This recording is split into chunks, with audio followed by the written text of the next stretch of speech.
சில நேரங்களில் வாழ்க்கை மிகவும் சுமையாக உணரலாம். போராட்டங்களின் சுமை மிகவும் கனமாக அழுத்தும் போது நம்பிக்கை தூரத்தில் உள்ளது போல் தோன்றும். எதிரி உங்களை நம்ப வைக்க முயற்சிக்கிறார். நான் உங்களுக்கு நினைவூட்ட வந்திருக்கிறேன், நீங்கள் இப்போது பார்க்கிறதுதான் எல்லாம் அல்ல. கடவுள் காட்சியின் பின்னால் செயல்பட்டுக் கொண்டிருக்கிறார். நீங்கள் இன்னும் பார்க்க முடியாத வழிகளில். கடினமான காலங்கள் என்றென்றும் நீடிப்பதில்லை. அவை ஒருபோதும் நீடிப்பதில்லை. ஆம், வலி உண்மையாக இருக்கலாம், ஆனால் அது நிரந்தரமானது அல்ல. 2 கொரிந்தியர் 4:17. ஏனெனில் நம்முடைய இலேசான இக்கட்டானது ஒரு கணத்துக்கு மட்டுமே நிகழ்ந்து நமக்கு மிகுந்த மகிமையை உண்டாக்குகிறது. உங்கள் தற்போதைய போராட்டம் தற்காலிகமானது, ஆனால் கடவுளின் வாக்குறுதிகள் என்றென்றும் நிலைக்கும். அவர் உங்களை இங்கே விட்டுவிட மாட்டார். கடவுள் உங்கள் வாழ்க்கையில் மாற்றம் செய்ய முடியும் என்று நீங்கள் நம்பினால், இன்னைக்கு நம்ம ஒன்னா நம்பிக்கையில நிக்கலாம். நான் உங்களுடன் ஒரு பிரார்த்தனை செய்கிறேன், இயேசுவின் பரம பெயரில். ஆகையால் இறுதி வரை பார்த்து இந்த பிரார்த்தனையின் ஆசீர்வாதங்களை பெற உங்கள் இதயத்தை திறந்து கொள்ளுங்கள். இப்போது தாமதம் என்பது மறுப்பு அல்ல என்பதில் கவனம் செலுத்துவோம். என் நண்பர்களே, ஏதோ ஒன்று இன்னும் நடக்கவில்லை என்றால் அது ஒருபோதும் நடக்காது என்று அர்த்தமல்ல. தாமதம் என்பது மறுப்பு அல்ல. கடவுள் ஒருபோதும் தாமதமாக மாட்டார். அவர் தன் குழந்தைகளை மறக்க மாட்டார். சில நேரங்களில் காத்திருப்பது என்பது கடவுள் உங்களை வரவிருக்கும் விஷயங்களுக்கு தயார்படுத்தும் வழியாகும். காத்திருப்பதில் நம்பிக்கை வலுப்பெறுகிறது, பொறுமை வளர்கிறது மற்றும் நம்பிக்கை ஆழமாகிறது. காத்திருப்பது ஒரு மௌனப் போராக உணரலாம். உங்கள் பிரார்த்தனைகள் கேட்கப்படுகின்றனவா என்று சந்தேகிக்கலாம். மற்றவர்கள் முன்னேறுவதை பார்க்கிறீர்கள், நீங்கள் அதே இடத்தில் நிற்கிறீர்கள். உங்கள் விதி தாமதப்படுத்தப்பட்டதா என்று நீங்கள் யோசிக்கலாம்.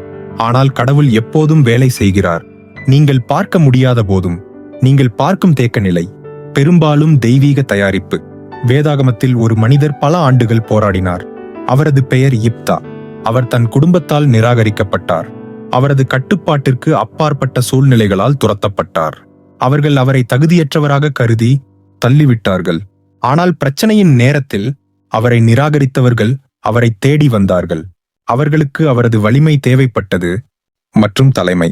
நியாயாதிபதிகள் 11:7-8 வரை யிப்தா கிலேயாத்தின் மூப்பர்களிடம் கூறினார், நீங்கள் என்னை வெறுத்து என் தந்தையின் வீட்டிலிருந்து வெளியேற்றவில்லையா? இப்போது நீங்கள் பிரச்சனையில் இருக்கும்போது ஏன் என்னிடம் வருகிறீர்கள்? கிலேயாத்தின் மூப்பர்கள் யிப்தாவிடம் கூறினார்கள், அதனால்தான் நாங்கள் உங்களிடம் திரும்பி வந்திருக்கிறோம். நீங்கள் எங்களுடன் வந்து அம்மோனியருக்கு எதிராக போரிட்டு கிலேயாத்தின் அனைத்து குடிமக்களுக்கும் தலைவராக இருங்கள். அது நோக்கத்தில் தாமதம் தோன்றியது, அது தயாரிப்பு. அவரை மறக்கவில்லை. போல் நீங்கள் புறக்கணிக்கப்பட்டதாக உணரலாம். கடவுள் உங்கள் இடத்தை அறிவார். காத்திருப்பு காலம் வீணானது அல்ல. தாமதத்திற்கு ஒரு காரணம் உள்ளது. கடவுள் உங்களை எதிர்பார்த்ததை விட ஒன்றுக்கு தயார்படுத்துகிறார். உங்கள் குணத்தை வலுப்படுத்துகிறார், நம்பிக்கையை சுத்திகரிக்கிறார் மற்றும் வரவிருக்கும் விஷயங்களுக்கு மேடை அமைக்கிறார். நிராகரிப்பின் இடம் மரியாதையின் இடமாக மாறும். தோல்வியாக தோன்றியது தெய்வீக ஏற்பாடாக வெளிப்படும். மூடப்பட்ட கதவு நல்லதற்கான திருப்பம். இது மேலும் மேலும் நன்றாக இருக்கும். இந்த உண்மையை ஆராய்வோம். அழுத்தம் வலிமையை உருவாக்குகிறது. நண்பர்களே, அழுத்தம் தாங்க முடியாததாக உணரலாம். கால்கள் எல்லா பக்கங்களிலிருந்தும் அழுத்தும் போது விட்டுவிடுவதற்கு ஆசைப்படலாம். அழுத்தம் உங்களை உடைக்க வைக்காது, உங்களை உருவாக்கும். நெருப்பில் சுத்திகரிக்கப்படுகிறது. இடங்கள் அழுத்தத்தின் கீழ் உருவாகின்றன. அழுத்தம் இல்லை என்றால் மாற்றம் இருக்காது. கஷ்டங்களை தோல்வியின் அடையாளமாக நினைக்கிறார்கள். பெரும்பாலும் அவை ஒன்று வரவிருக்கிறது என்பதற்கான சான்று. சோதனைகள் உங்களை உங்கள் ஆறுதல் மண்டலத்திற்கு அப்பால் தள்ளுகின்றன மற்றும் நீங்கள் எதிர்பார்க்காத வழிகளில் வளர வைக்கின்றன. உங்கள் நம்பிக்கையை விரிவுபடுத்துகின்றன, பொறுமையை சவால் செய்கின்றன மற்றும் கடவுளில் உங்கள் நம்பிக்கையை சுத்திகரிக்கின்றன. இல்லாமல் சோதனை இல்லாமல் நம்பிக்கை முதிர்ச்சி அடையாது. நீங்கள் இப்போது எதிர்கொள்வது உங்களை அழிக்க வைக்காது, அது உங்களை தயார்படுத்துகிறது. யுத்தத்தை புரிந்து கொண்ட ஒரு மனிதர் சாம்சன். அது எதிரிகள் அவரை பிடித்து கட்டி போட்டார்கள். அது வலிமையை அழித்து விட்டதாக நினைத்தார்கள். அவரை அவமானப்படுத்தினார்கள் மற்றும் அவர் முடிந்து விட்டதாக நடத்தினார்கள். அவரது பலவீனமான நேரத்தில் கடவுளை நோக்கி திரும்பினார். நியாயாதிபதிகள் 16:38. சாம்சன் கர்த்தரை நோக்கி கூப்பிட்டு, கர்த்தாவாகிய கடவுளே, என்னை நினைவு கூறுமல். இந்த ஒரு முறை மட்டும் என்னை பலப்படுத்தும். பிலிஸ்தியருக்கு எதிராக பழி வாங்குகிறேன். அது வலிமை போனதாக தோன்றிய போதும் கடவுள் அவரை முடிக்கவில்லை. அது மிகப்பெரிய வெற்றியாக மாறியது. தாங்க முடியாத அழுத்தத்தை எதிர்கொள்ளலாம். சோதனைகளின் சுமை மிகவும் கனமாக தோன்றலாம். எதிரி தீங்கு செய்ய நினைப்பது கடவுள் நன்மைக்காக பயன்படுத்துவார். உங்கள் வீழ்ச்சியாக தோன்றுவது உங்கள் வெற்றிக்கான மேடையாக மாறும். நீங்கள் இன்னும் புரிந்து கொள்ளாத வழிகளில் வலுப்படுத்தப்படுகிறீர்கள். நீங்கள் கற்பனை செய்ததை விட பெரிய ஒன்றுக்கு தயார்படுத்தப்படுகிறீர்கள். உடைவதாக தோன்றுவது உண்மையில் கட்டமைப்பு, முடிவாக தோன்றுவது புதிய ஒன்றின் தொடக்கமாகும். என் நண்பர்களே, அழுத்தத்தை வெறுக்காதீர்கள். அது உங்களை வடிவமைக்கிறது மற்றும் கடவுளின் சரியான திட்டத்துடன் ஒத்துப்போகிறது. இது மேலும் மேலும் நல்லா இருக்கும். இப்போது இந்த உண்மையை நோக்கி திரும்புவோம். உங்கள் பிந்தைய நாட்கள் மிகப்பெரியவையாக இருக்கும். என் நண்பர்களே, கடவுள் உங்களுக்காக வைத்திருக்கும் திட்டங்கள் நீங்கள் கற்பனை செய்வதை விட மிகப்பெரியவை. அவர் தன் குழந்தைகளை விரக்தியில் விட்டுவிட மாட்டார். உங்கள் பிந்தைய நாட்கள் உங்கள் முந்தைய நாட்களை விட மிகப்பெரியவையாக இருக்கும். நீங்கள் இழந்தது உங்கள் கதையின் முடிவு அல்ல. திருடப்பட்டது உங்கள் புரிதலை மீறி மீட்டெடுக்கப்படும். வழி மக்களை நம்ப வைக்கிறது அவர்களின் சிறந்த நாட்கள் முடிந்துவிட்டன என்று. வாழ்க்கை எதிர்பார்த்தபடி நடக்காத போது மகிழ்ச்சி அடைய முடியாது என்று எண்ணுவது எளிது. நீங்கள் ஒருபோதும் நம்பியதெல்லாம் நழுவிப் போனதாக உணரலாம். உங்கள் நிலைமையை பார்த்து எல்லாம் நல்லா இருக்குமான்னு யோசிக்கலாம். ஆனால் கடவுளின் வார்த்தை நமக்கு நினைவூட்டுகிறது, அவர் மீட்பின் கடவுள். அவர் உடைந்ததை முழுமையாக்க முடியும், இழந்ததை மீண்டும் கொண்டு வர முடியும். நோமி என்ற பெண் ஒரு முறை தன் வாழ்க்கை முடிந்துவிட்டதாக நம்பினாள். அவள் தன் கணவனை, மகன்களை மற்றும் மகிழ்ச்சியை இழந்தாள். ரூத் 1:20. என்னை நோமி என்று அழைக்காதீர்கள், என்னை மாறா என்று அழைக்கவும், ஏனெனில் சர்வ வல்லமையுள்ளவர் என்னுடன் மிகவும் கசப்பாக நடந்து கொண்டார். அவளை மழிச்சென்ன விட்டுட்டா. ஆனால் கடவுள் அவளை விட்டுவிடவில்லை. அவள் தன் எதிர்காலம் துக்கமாக மட்டுமே இருக்கும் என்று நினைத்தாள். ஆனால் கடவுள் இன்னும் அவளுடைய கதையை எழுதி கொண்டிருந்தார். இறுதியில் அவள் எதிர்பாராத மீட்பை கண்டாள். அவளுடைய குடும்ப வரிசை ஆசீர்வதிக்கப்பட்டது மற்றும் அவள் கற்பனை செய்ததை விட பெரிய ஒன்றின் பகுதியாக மாறினாள். அதே உண்மை உங்களுக்கும் பொருந்தும். நீங்கள் என்றென்றும் இழந்துவிட்டதாக நினைத்தது கடவுளின் சக்திக்கு அப்பாற்பட்டது அல்ல. வெறுமையின் காலம் நிறைவின் காலத்தால் பின்தொடரப்படும்.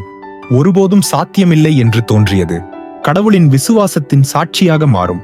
அவர் உங்களுடன் இன்னும் முடிக்கவில்லை. என் நண்பர்களே, ஏமாற்றத்தில் தங்காதீர்கள். உங்கள் சிறந்த நாட்கள் முடிந்துவிட்டன என்ற பொய்யை நம்பாதீர்கள். கடவுள் இப்போது வேலை செய்கிறார். நீங்கள் அழிந்து விட்டதாக நினைத்ததிலிருந்து அழகை உருவாக்க. நேற்றைய துக்கம் உங்கள் நாளையை வரையறுக்காது. முன்வரும் நாட்கள் மகிழ்ச்சி, மீட்பு மற்றும் ஆசீர்வாதங்களை கொண்டு வரும். இது மேலும் நன்றாக இருக்கும். இப்போது என் குரலை கேட்கும் அனைவருக்கும் கர்த்தரிடம் பிரார்த்தனை செய்வோம். நீங்கள் இந்த பிரார்த்தனையை என்னுடன் செய்யலாம் அல்லது நம்பிக்கையுடன் கேட்கலாம். இந்த பிரார்த்தனையின் அனைத்து ஆசீர்வாதங்களையும் பெற நாம் நம் கிருபையும் அன்பும் நிறைந்த கடவுளிடம் பிரார்த்திப்போம். பரலோக பிதாவே, சர்வ வல்லமையுள்ள கடவுளே, நீங்கள் ஆல்பாவும் ஒமேகாவும் என்றென்றும் ஆட்சி செய்பவர். உங்கள் சக்தி அளவிட முடியாதது, உங்கள் ஞானம் எல்லையற்றது. நான் உங்களுக்கு நன்றி சொல்லுகிறேன். நீங்கள் என் அடைக்கலமும் கோட்டையும் மற்றும் என் பிரச்சனைகளில் எப்போதும் உதவும் உதவியாளரும். உங்கள் திட்டங்கள் எனக்கு நல்லவை, உங்கள் விசுவாசம் என்றென்றும் நிலைக்கும். கர்த்தரே, நான் என் பாவங்களை உங்களுக்கு முன்பாக அறிக்கையிடுகிறேன். உங்கள் கிருபை கேட்கிறேன். எல்லா அநீதியிலிருந்தும் என்னை சுத்திகரியுங்கள். என் உள்ளத்தில் சரியான ஆவியை புதுப்பியுங்கள். நான் என்னை பிழைத்தவர்களுக்கு மன்னிக்கிறேன். நீங்கள் என்னை மன்னித்ததைப் போல நான் நம்பிக்கையில் உங்களுக்கு முன்பாக நிற்கிறேன். எல்லாம் நன்றாக மாறும் என்று நம்புகிறேன். கர்த்தரே, தாமதங்கள் மறுப்புகள் அல்ல என்பதை நினைவூட்டியதற்கு நன்றி. மற்றும் தோல்வியாக தோன்றுவது பெரும்பாலும் பெரிய ஒன்றுக்கான ஏற்பாடு. உங்கள் நேரத்தில் நம்பிக்கை வைக்க உதவுங்கள். காத்திருப்பில் சோர்வடையாதீர்கள். நீங்கள் என்னை மறக்கவில்லை என்று நான் நன்றியுடன் இருக்கிறேன். நீங்கள் என்னை விட்டுவிட மாட்டீர்கள் என்று வாக்குறுதி அளித்தீர்கள்.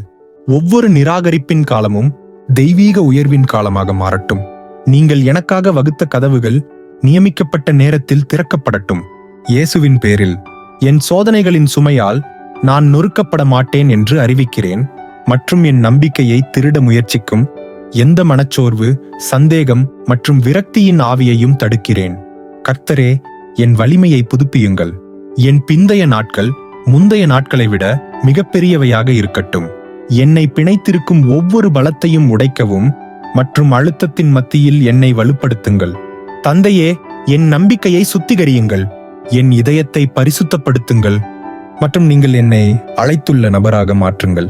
இயேசுவின் பேரில் என் போராட்டங்களால் நான் வரையறுக்கப்பட மாட்டேன் என்று அறிவிக்கிறேன். ஏனென்றால் நீங்கள் எல்லாவற்றையும் எனது நன்மைக்காக வேலை செய்கிறீர்கள். இயேசுவின் பேரில் இழந்த அனைத்திற்கும் மீட்பை கோருகிறேன். கர்த்தரே, திருடப்பட்டது திருப்பித் தரப்படும் மற்றும் உடைந்தது முழுமையாக்கப்படும். கர்த்தரே, திருடப்பட்டது திருப்பித் தரப்படும் மற்றும் உடைந்தது முழுமையாக்கப்படும். உங்கள் ஆசீர்வாதங்கள் என் வாழ்க்கையிலும் என் அன்புக்குரியவர்களின் வாழ்க்கையிலும் நிறைவாக இருக்கும்படி கேட்கிறேன். என் உடல், என் மனம் மற்றும் என் ஆவியில் உடல் நலம் பாய்ச்சும். இயேசுவின் பேரில் எந்த நோய், ஒடுக்குமுறை மற்றும் பலவீனத்தின் ஆவியையும் தடுக்கிறேன்.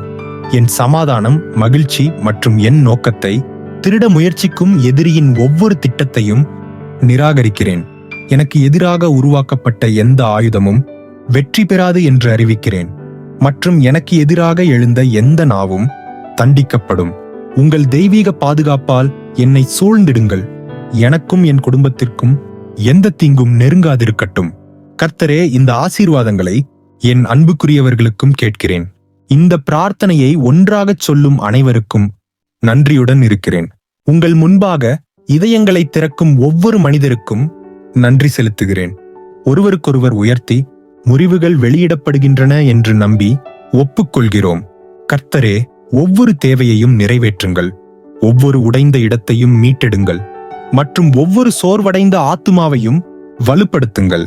உங்கள் பரிசுத்த ஆவியின் சக்தி எங்கள் மத்தியில் செயல்படட்டும், எங்களை புதுப்பிக்கட்டும் மற்றும் புத்துணர்ச்சி அளிக்கட்டும். வலியின் எந்த காலமும் எங்களை வரையறுக்காது என்று அறிவிக்கிறோம்.